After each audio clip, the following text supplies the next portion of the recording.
Hogwarts, Rubius Hagrid!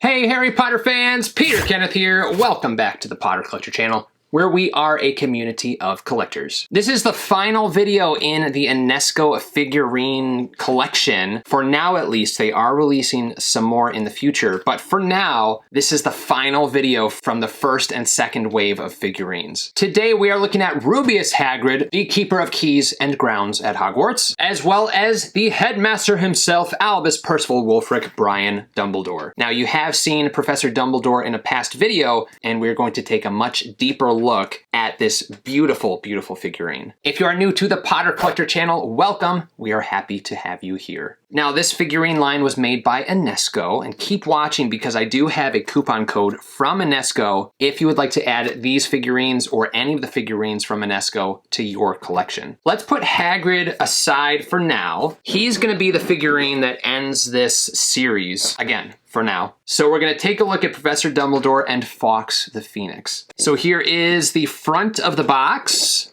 side, the back of the box, side, top. So as you're seeing, this is the Wizarding World themed packaging that really, it's a little outdated. They need to change the packaging. I mean, this is not an Enesco packaging. This is just kind of the licensed Wizarding World themed packaging. The figurines are really well packed in styrofoam that is molded to the figurine itself. That said, it is still possible for one of these to break. When we opened up the Severus Snape figurine, his table was broken. But I mentioned in that video that if you have a figurine that is broken, contact Enesco and they will send you a replacement. All right, Professor Dumbledore.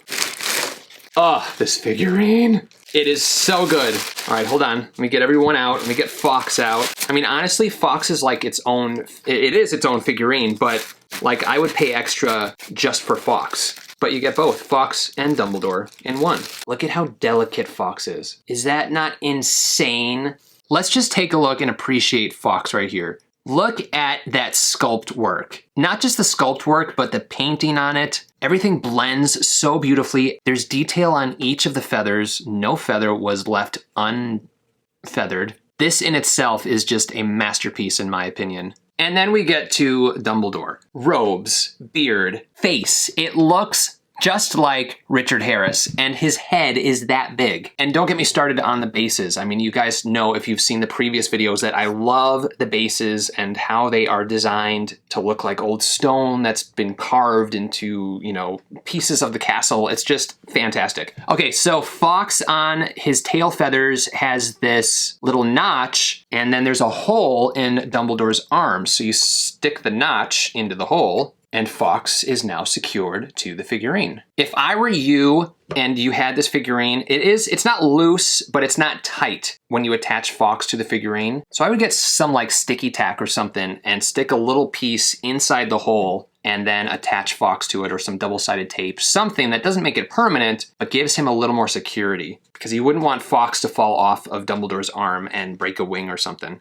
How incredible is this figurine? I mean, the first time I opened this, I flipped out. Not only because Richard Harris is my favorite version of Dumbledore, but the way this whole thing was designed, his robes, his hat, his face. I mean, the face is perfectly sculpted. It looks just like Richard Harris. And his half-moon shaped glasses. They're made out of wire. A lot of times with figurines this small that have glasses, they are oversized and a little bit too thick. These are the perfect thickness for his face. I love the way that his beard and his hair are flowing. And then, of course, his robes, just the dynamic design of them. How it's almost like there's a breeze and they're flowing a little bit. It's as if they took a really quick picture while Dumbledore was in motion and then created that picture into a figurine. And then the base. I mean, look at that base. Isn't that beautiful how it's carved into the stone? On the bottom of the base is black velvet, which prevents scratching on the surface you decide to place this figurine on, as well as some copyright info. The one thing I wish about this figurine is that he were looking at Fawkes. So he's kind of looking beyond Fawkes at something, but I wish he was just admiring Fawkes a little bit. Now, when it comes to Fawkes on the figurine, obviously he's in flight. It looks like he's about to land on Dumbledore's arm, but look at his tail feathers. Look at how they're flowing around behind Dumbledore. Dumbledore and actually mimics the flow and the direction that Dumbledore's robes are flowing in. It's little design things like that that make or break a figurine. And I have to say, the artists at Enesco and the designers at Enesco need to seriously be commended when it comes to their design and sculptability. Beautiful item, and we have one more to look at.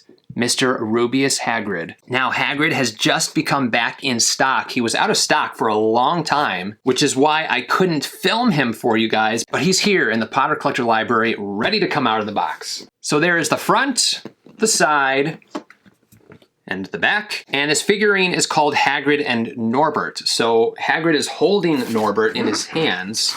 Now, this is the first time I've seen this figurine of Hagrid up close, or let alone in person. I've never seen it displayed anywhere. Oh, it's Rubeus Hagrid, and looks just like Robbie Coltrane. Oh my goodness. All right, we've got Hagrid out here. Here's little Norbert. That's so funny. Okay, so it's Hagrid's hand. I'll show you in a second. Let me move this aside.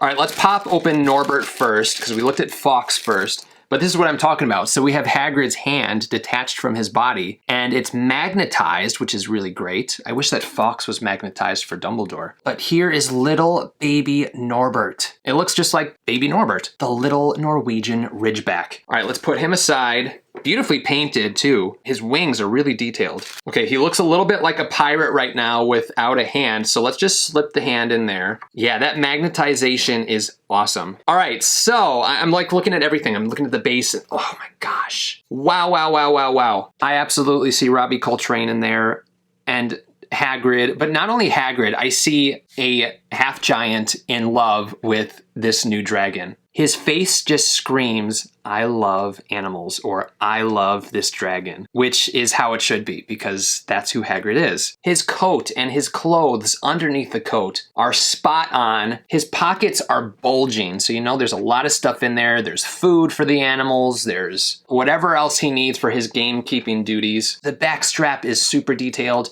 His hair lays perfectly, and his base has part of his hut as well as some carpet in his hut. Really, really nice. The only thing that I'm not understanding is his skin color. It seems a little bit gray. It's not quite his skin color. And actually, if you look at the box, it's a lot lighter than the figurine itself. So he looks a little bit odd in that sense. But here's a comparison of the actual figurine and the box. As you can see, he's a lot darker in the figurine, or I guess more gray in the figurine. But sculpt-wise and everything about him is so, so nice. Amazing figurine. And the other thing that I love about these figurines by Enesco is they are scaled to size. So if we put Dumbledore next to Hagrid, Hagrid is significantly bigger than Dumbledore. His boots are massive. I mean, detailed and massive. Yeah, the one critique is his skin color, which is sad because everything else about this figurine is perfection. So I'm not sure if that was just a manufacturing error or something. What do you guys think about these figurines? Which one was your favorite? Which one was your least favorite? Let me know in the comments down below. Also, let me know if you collect these in your collection. And which overall is your favorite? My favorite is still the Quidditch Harry and the Dumbledore figurine, but I really like Professor McGonagall too. These things are so fantastic, and as I've mentioned, it's amazing to me that they can make an actor or character's likeness come out with a head that's like that big. If you would like to add these or any of the other figurines to your collection, check out the description down below. You will also find a coupon code to save 15% off of your purchase from Enesco. That coupon code is PotterCollector15. A big thank you to Enesco for sending these two figurines as well as the other figurines to show you guys. And here are all of the magical figurines from Enesco.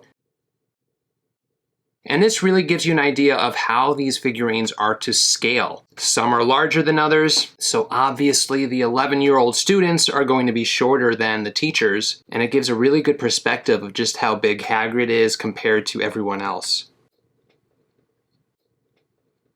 They look absolutely stunning together. Everything from the bases to how they're painted to how they're sculpted creates a really beautiful, cohesive collection. I hope that this video series was helpful in determining whether or not you would like to collect these figurines for your collection. If you have any questions about Harry Potter or collecting, feel free to leave a comment down below. You can also join the Potter Collector community on Instagram at the Potter Collector or on Twitter at Potter Collector. Now it's time to like, comment, subscribe, and until next time, keep collecting. Thank you so much for watching. If you're new here, welcome. You can subscribe right up here. You can also look at some previously posted content down here. If you have any questions about Harry Potter books or collecting, please feel free to contact me. I'm always happy to help. But for now, I must go. See you next time. Whoa, where'd he go?